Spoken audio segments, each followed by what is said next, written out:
fucking touch my chest. Can't help you. I never touched you. I never touched you. I can't help you.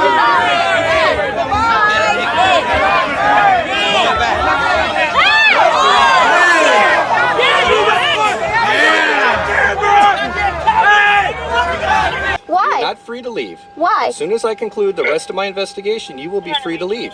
As far as I know, you have not done anything wrong at this point, but you are slowly reaching to that point to 148 PC. I'll get out of the vehicle for you. I will get out of the vehicle. I'm getting mama. All right, well, you're not free to leave. You're going to take the bag off. No, I'm not. You're going to take the bag off. No, I'm not. Relax your... Hey! You're raping me. This is rape. This is rape. This is rape. Relax.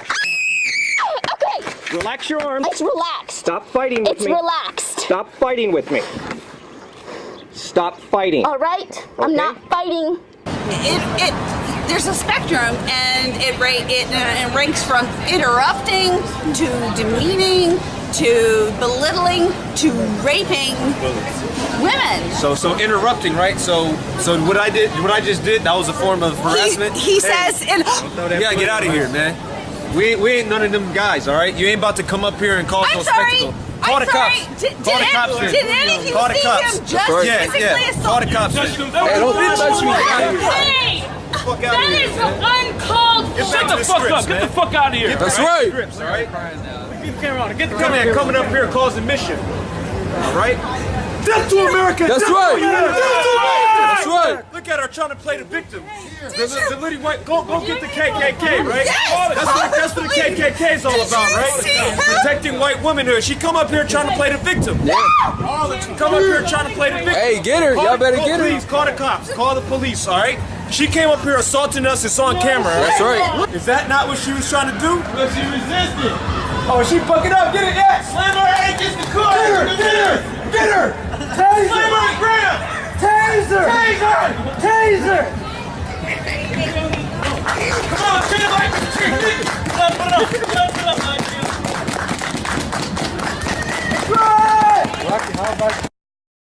Hey, yo, if she puts on my wall, I'm punching her mom. I swear to God.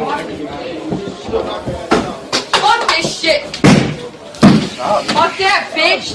Fuck that shit! Fuck that shit! What are you gonna do, hit a girl? Ooh! Hey, boy! Ooh! I'll beat the fuck out of you and you at the same time, so get the fuck out. Just get the fuck out. Go. Oh! Fuck out. Why you hit her? You just hit her, dog? Hey, yo, get the fuck out. Hey, it's okay. I'll go. Go.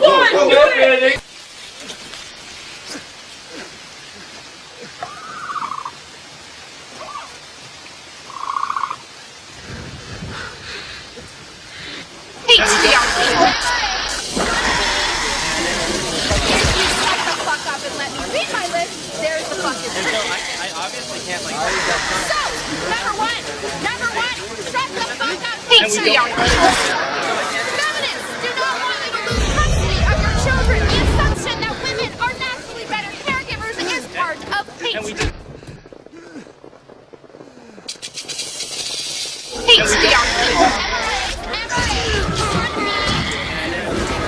you shut the fuck up and let me read my list, there's the fucking proof. I obviously can't like.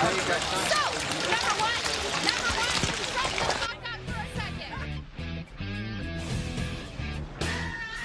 You've restarted, let me fair just enough. stop you so you don't waste a line of questioning.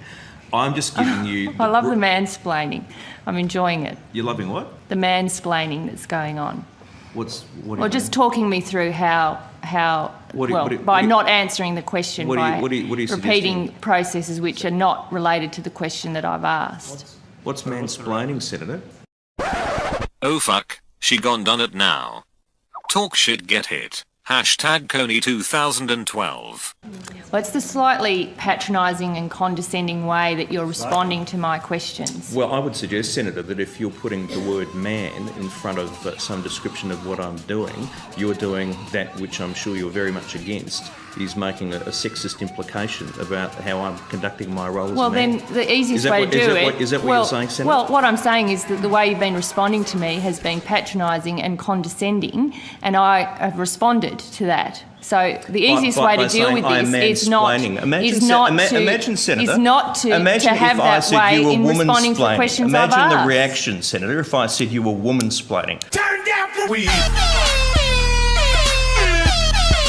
Smoke weed. What's mansplaining, Senator? Okay, well, when you do that, we're never going to have a civil discussion. I don't give a fuck. I don't want to have a civil discussion. I want to call you assholes. By believing these ideas, you're inherently disrespectful of people of color, of women, of gay people, of people with depression. How are we inherently disrespectful to those people? Because your policies hurt us, and you're white assholes, white bros. Oh my gosh, I'm so sorry that I'm white, and that automatically means I'm So a white guy's not allowed to have any opinion? Well, you have shitty opinions. Like, I mean, you're allowed to be as rude as you want, but yeah, exactly. At the end of the day, and you're allowed to be as privileged and much of a dickbag as you want. And except, this is what you're doing here. let's see who's throwing the insults and who's being respectful to you and not calling you. Oh, these policies are not respectful. So I'm calling you. Let's look at socialist countries like Venezuela. Oh my god. Oh my god. How did the Soviet Union work out? They were socialist. They failed. Oh my gosh, it's crazy. Well, I mean, I'm paying my loans. I don't have. Yeah, he's paying his loans. Yeah, that's nice for you. We have these things called scholarships. Man. We have. So because I'm white because he's white, not because I work. How does? Look at your ugly asshole face. Like, you are so into it that you can't even see it. This is actually really funny. How pathetic this is. I know, you're adorable. You're so cute.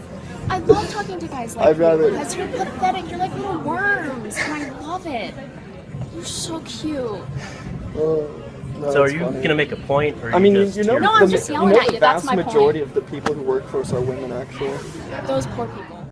Let me just grab my stuff off the bus.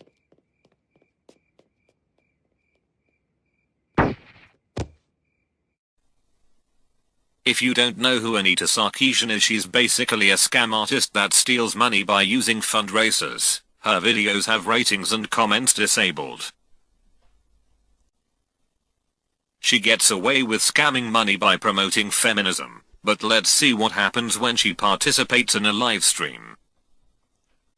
4 months are going to be hardcore diving into diving into the animation styles and figuring out what we're going to do with them and what they're all going to look like. And one of the things that the animators were talking about the last time I visited, and this is just an idea we're kicking around, is photography was experiencing its heyday right around the time that Ada Lovelace would have been doing the kind of work that she did, and so trying to play with that with photography again is sort of an ars technica. It's like both a very scientific process of like, well, how do you expose film in order to capture an image, and also something that is deeply artistic. And so maybe working with photography as like the art from which we derive her episodes, sort of in the way that like there was no animation in the time of Murasaki Shikibu, so we're using shadow puppets because that's something that we saw being used to sort of create moving images in the time. Yeah, and so the animation, the sort of testing. I did to do behind the scenes stuff because this is such a cool project. It's so big and so professionally done because we are so happy to have like a real production team behind. In your opinion, what's the cure to our westernized kind of idea that it's okay to catcall at women and that sort of thing? What is the solution in your opinion? What is the solution to catcalling? Certainly not walking around in my underwear.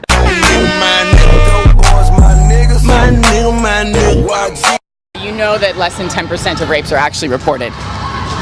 Okay, where's that? To the cops. Where's that? It's from all of the women's organizations. You can look it up online. You can find it through the socialized organizations that study rape. I participate with an organization that works as a rape crisis center. We base that on the number of calls. The police know based on the unofficial reports, the third-party reporting, and the direct reports. This is not a secret that about 10% of rapes are reported. So how do you know 10% of rapes are reported if the others aren't? Because those people call the women's centers, they ask for help, they seek medical attention. So they are reported.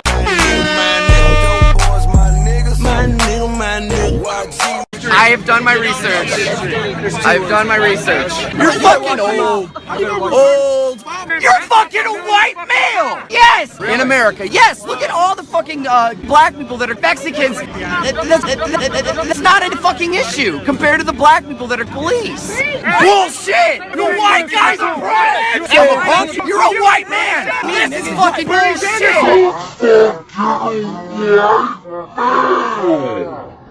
Of aims and objectives like every other liberation movement has. I think it's clear. I mean, as anybody who has witnessed 3 girls fighting over 1 man can attest, you know, women can't agree on anything. They can't agree on the methods to anything. They can't even run a female liberation movement. Look at the history of feminism.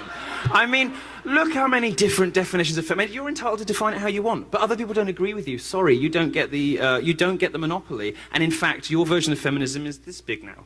You know, most feminists are batshit crazy progressives. You know, that's not what feminism means anymore. I'm sorry, like, I agree with you on loads of that stuff, but it's just not what feminism is anymore. And the fact that the history of feminism is so fraught with counter, like, rows and backstabbing and bitching and, you know, all these internecine quarrels and renamings and no, this is feminism. Well, you have to look, what does feminism have that no other movements have? It's entirely women. One last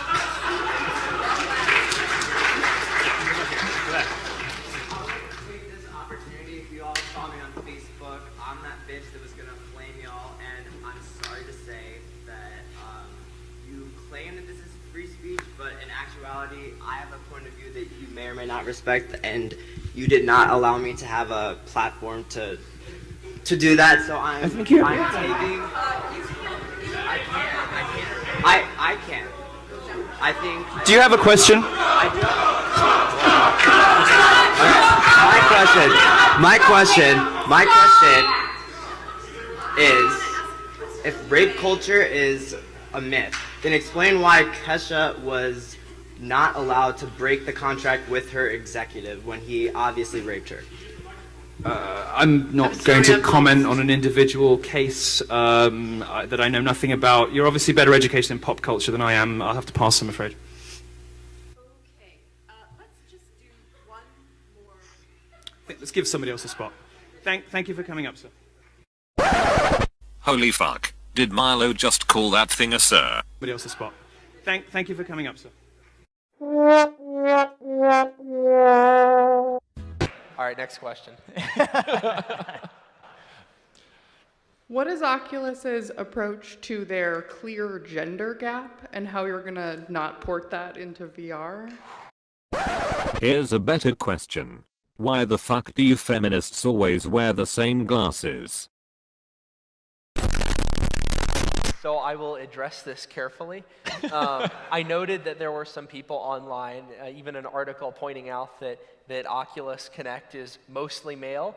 I will point out that in the selection process, there were very few women that applied. It was not that we selected for males, and in fact, women may have actually come out ahead in the selection process by a very slight margin.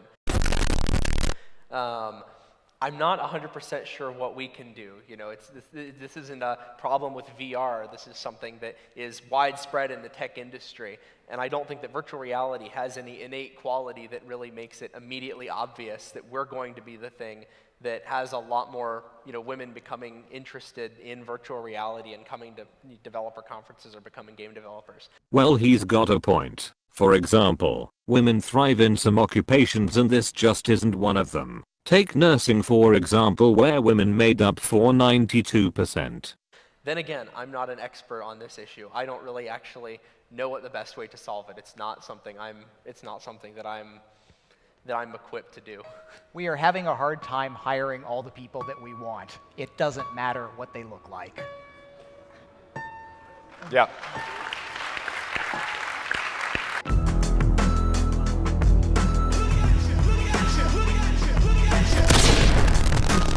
Yes. Where is manhood? Where is man protective and supportive quality? Why men? That's why It's so many gay guys now. They want to be protected, and they have to be taken care of. So we're going back to the original argument about a real man protects and provides for a woman. How does that work out for men? How does that work out for men? And of course, that's turning men gay. That's a new one for me. Women file 70% of the divorces. How's that working out for men, the protecting and providing bit? AOL and Women's Day magazine 3 years ago surveyed 3,000 married women and asked them, would you marry your husband all over again? 85% of them said either they probably wouldn't or definitely wouldn't marry them again. Something is broken. So what you're saying, Tatiana, is that you don't like equality and you want to be protected and provided for. And what does the man get from that? What does he get out of that? I want men next to me. Yeah. Men. Yeah. Not somebody with spread hand. You know, I cannot respect men who wait for handouts. Well, from women. What is it when you get it? Is it not called a handout? No. Oh, I see. Why didn't I think of that? So when a woman has her hand out, that's not a handout. But when a man has his hand out, then it's a handout.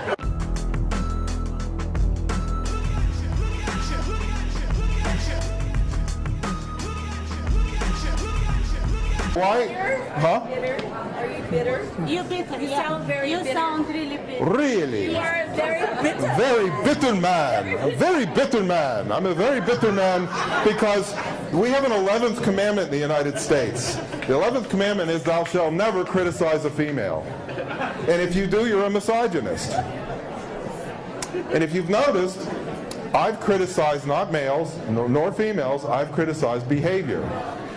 And just because I'm not married currently doesn't mean I'm bitter. But I saw... What? I reek of bitterness. Why do you say that? Huh? What positive words have I said about women and men? It's very simple. I said treat each other like peers. Well, how's that not positive? What? The clipboard rocks. You know that. Yeah, of course I know that. Of course I know that. She said the clitoral hood rocks. Of course it does. I would like to thank you for showing up. I hope you will visit my website, thenononsenseman.com. Unlike what these women in the back said, I am not bitter. I like women very much. Women, in my definition, are adults who like to be treated like equals and who can take care of themselves. Those are women, and I like them very much. And by the way, dear, they like me.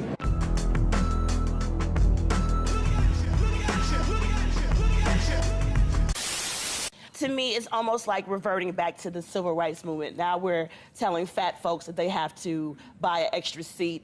Not too long ago, my grandparents had to sit on the back of a bus. It's almost like segregating folks based on the way they look. I can't imagine. Did you really say that? Calm down. Don't act like you're offended by KKK. You're so offended by me saying that your approach is so tough. Why do you keep acting like a victim, though? That's what I'd like to know. First of all, well, I don't think we can let something about the KKK just sit there. I find that so incredibly offensive and offensive to the people who, at the hands of that despicable organization, have suffered. You are coming from a totally different place than Jillian is coming from. Why would you project something like that on Because stage? you're projecting it, own it. If it is what it is, I would respect you so much more. Say what it is. You have a problem with fat people. I would respect you so much more if you said, look, fatty, I can't stand you. I hate you. Get the weight off. Now, I understand you're passionate about this. You know, this is a picture of you with your grandmother. And you obviously... I obviously hate her, don't I? Just hate her.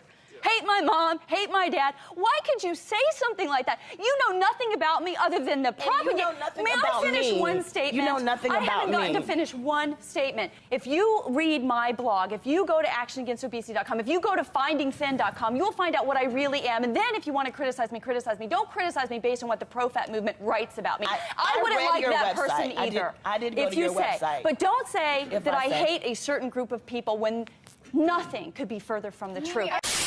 Tonight at 9, he is one of the most outspoken critics of police use of force here in the Valley. But he gets some on-the-job training about use of force tonight. Very interesting stuff. Reverend Jarrett Maupin led protests and marches after Phoenix police shot and killed an unarmed man. Well, tonight he gets a chance to experience the split-second decisions that police have to make when encountering a suspect. And our Troy Hayden was right along with him tonight getting the training as well. This must have been eye-opening. It was a really interesting experience. You know, we've all watched those protests all over the country after police officers are accused of shooting people who aren't armed. But what would happen if one of those protesters felt what it was like to wear a badge and then be put in a life or death situation himself? Oh shit, this is gonna be good. Grab a beer, stay lit, and sit back fam, because shit is about to get real. And as always, can I get a 1, 2, 3 Bill Cosby touched my doodle in the chat? So I'm gonna have you put the holster on right inside your belt loop there. Jarrett Maupin gets his weapon. You might recognize him as a high-profile organizer in the minority community. Just last month, he led marches on Phoenix Police headquarters after an officer shot an unarmed man. We want his badge, we want his gun, we want his job. Today, he accepted an invitation to look at things from the other side, agreeing to go through a force-on-force training session with the Maricopa County Sheriff's Office. 3 scenarios where you have to decide to shoot or not shoot. Scenario 1 is a call about a man casing cars in a parking lot.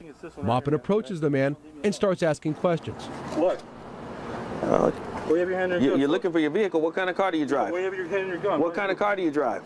It's my car, man. Maupin, the officer, is shot. It happens that fast. At what time did you think that it was time for you to address the use of force that was given? When he came to the back of the vehicle, and was hiding. You know, I could sense something was wrong. Scenario 2, a call of 2 men fighting. What's going on today, gentlemen? What's wrong with you? What's going on today, gentlemen? What do you want? What's happening here? What's wrong with Back you? up. Huh? What are you doing, man? Hey! Hey, he shouldn't approach me. He shouldn't approach me. He shouldn't approach me. He shouldn't approach me. What happened in there? Yeah. What are you doing? You just shot him? Hey, he rushed me. Tell me why you shot. Well, I've shot because he was within that zone. You know, I felt there was an imminent threat. I didn't necessarily see him armed, but he came clearly to do some harm to the officer, to my person. It's hard to make that call. It shakes you up. Again, an unarmed man was shot.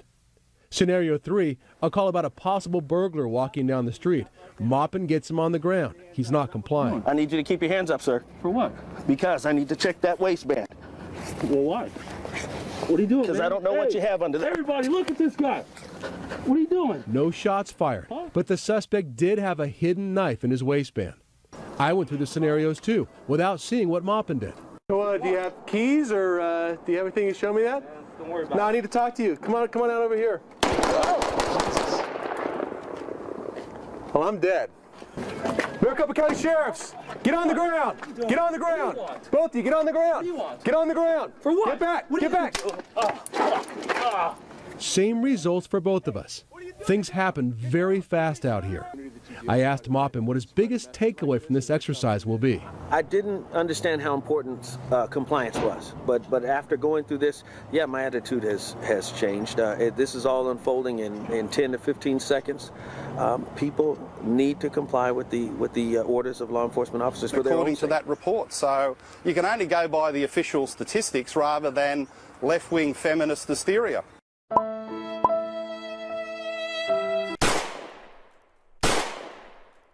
Mark, before we let you go, though, we'd like to hear some thoughts and some comments you made earlier this week about domestic violence. For our viewers who haven't heard them, here's what Mark had to say.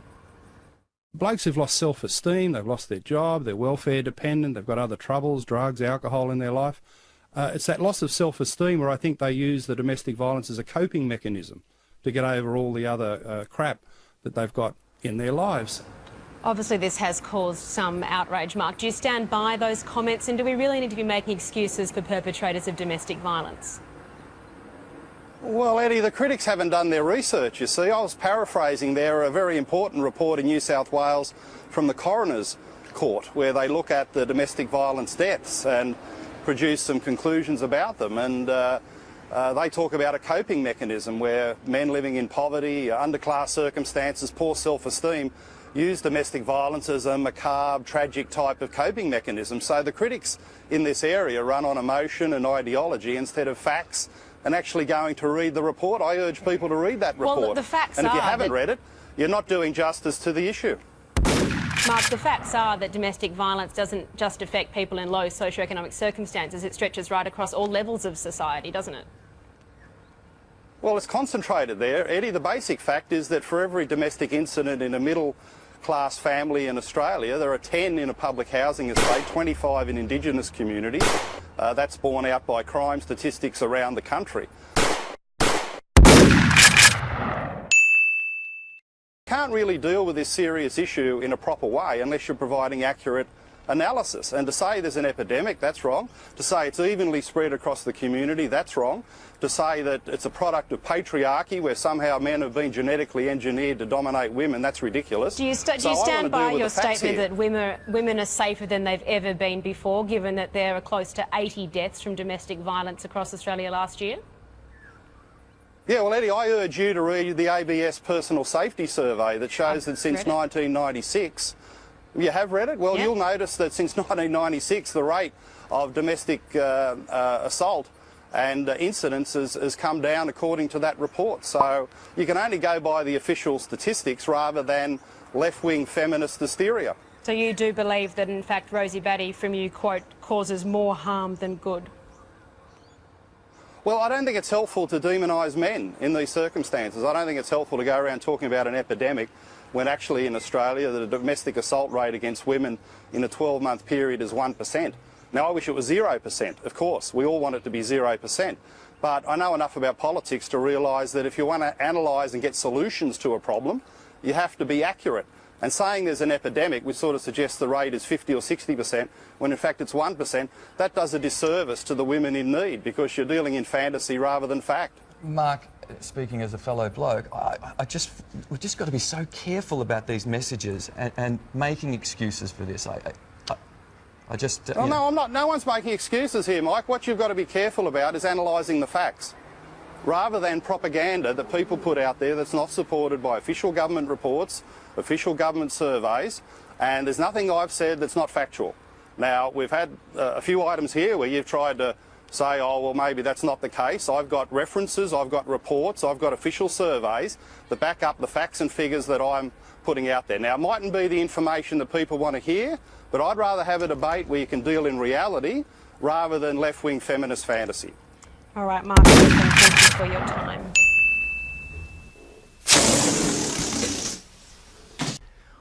What does it mean? How do we end white supremacy? Well, first of all, what is the white supremacy you're talking about? White supremacy infiltrates every part of our lives. I tend to use that term rather than racism because racism is really just white supremacy. It's the elevation of white characteristics and the normalization of our experience and our lives. And can black people be racist? I would say that people of color can be supporters of white supremacist ideas. So I thought it was interesting, though, for a second there you were saying, I heard that a lot of times when people of color have a bias towards a group, it's actually white people's fault because they're living in this country that is so racist, they end up picking up these racist traits. Of course, yeah. So when blacks are racist, it's because whites have brainwashed them into being racist. Yeah.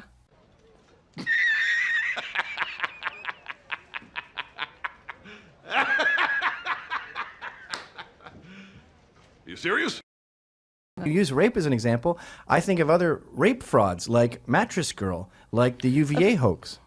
Of course there's been people who falsely claim that they've been abused in various ways, but that is a distraction from the real people who have suffered. But I would argue the opposite. I think these cases trivialize the real people who have suffered and then mock them almost. I mean, we're at a point now where they say 1 in 4 women will experience sexual assault in college. That's clearly a myth. No, it's not. 1 in 4 is the, you don't have that for any other crime in the world. Like, you go to a riot in Detroit, there's not 1 in 4 acts of vandalism. Have you been a woman before? Have I what? Have you been a woman before? Have you experienced what it's like to be a woman in this world and talk to other women without the presence of males? Because when there are no males around, you hear these stories. You hear that there are 1 in 4. That this is not a made-up statistic. 1 in 4 is to Of get course that it's insane. statistic Of course up it's to that. insane. They've included drunk sex and sex that you regret afterwards. I think 90% of my sex is drunk sex. Am I a rapist now? They just had a woman who was trying to join the Mile High Club. She was having sex in a plane. She was shit-faced. And when they arrested her, they took her down. They arrested both of them. And she was trying to kick the shit out of the cops, the whatever, airline security. If having sex drunk is rape, then she should have been free and that guy should have been prosecuted. I don't know anything about that case. But, Yeah, but just I mean, treat it as a hypothetical then. Alcohol does inhibit your ability to say yes, and there are many instances where men and other abusers have used that to their advantage. You're a fucking idiot. I think you would prefer it if it was the other way around because it would fit your sort of plantation narrative. I'm not trying to make it fit a plantation narrative. Well, I just don't understand why someone who cares about rape can ignore statistics. I know it's that like you pick and choose.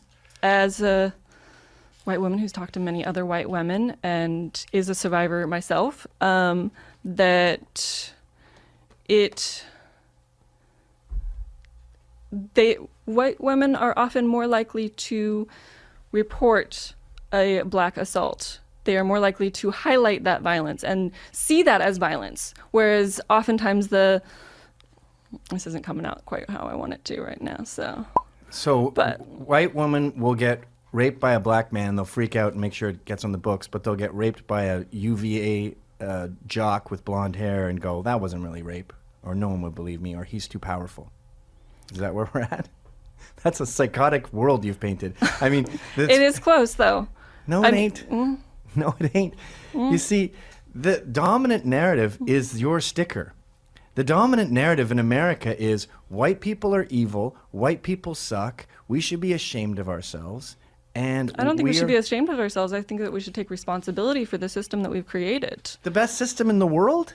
Oh, we do not have the best system in the world. Who has a better system? There are many European countries that are much better off than us. You mean like the European countries with a higher density of whites, like Northern Europe? That's one way to phrase it, I guess. You don't mean Turkey. No. You don't mean Eastern Europe No. with the communists. So the only time you can come up with a system that's better than America, it's a country that's more white than America. I don't understand. What is Britishness is precisely the fact that nobody seems to know. If you ask me, and I've actually recently been living in America for a while, so I get asked this question quite a lot. And I bring up things like the taste of fish and chips on Brighton Beach and Doctor Who and drinking tea. That's what it is for me. If you ask somebody like my colleague Professor Starkey, it's playing xenophobia and racial prejudice for laughs. Also, this notion of England, or indeed Britain, as uniquely a nation of immigrants is preposterous. That every European country is a blend. Of course it is. There are two great differences. I believe you have a house in America, Mr. Starkey. I have a house in America. I was wondering, where are you domiciled for tax purposes? I am domiciled here, and I pay full taxes. And can I just say, as you have chosen to be personal and invidious, let me share a little story with you. One of the great things that is essential to Britishness is a sense of public duty, that you do things for nothing with organisations that can't pay. Ms. Penny who has been advertising these great left-wing virtues, and I were due to debate for a very impoverished little society called the Thomas Paine Society on the virtues of a republic on the one hand and a monarchy on the other. I was prepared to do it for free. She insisted on trying to charge such a large fee that the event had to be cancelled. Now, I think that is as mean and grasping as some runt comedian, and I will not be lectured to by a jumped-up public school girl like you. I came from the bottom, and I will not have it. Smoke weed every day.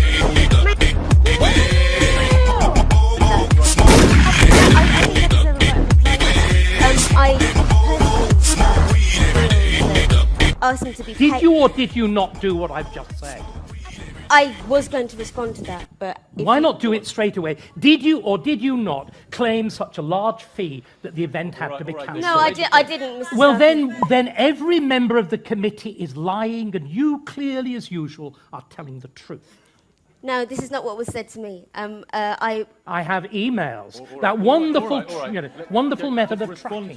No, I don't think I'm going to respond to it. One of the reasons the event was cancelled partly because they couldn't find a speaker in time because they were trying to fly me out, and part of the reason that the cost for that on top of my being asked to be paid for 2 days' work because I actually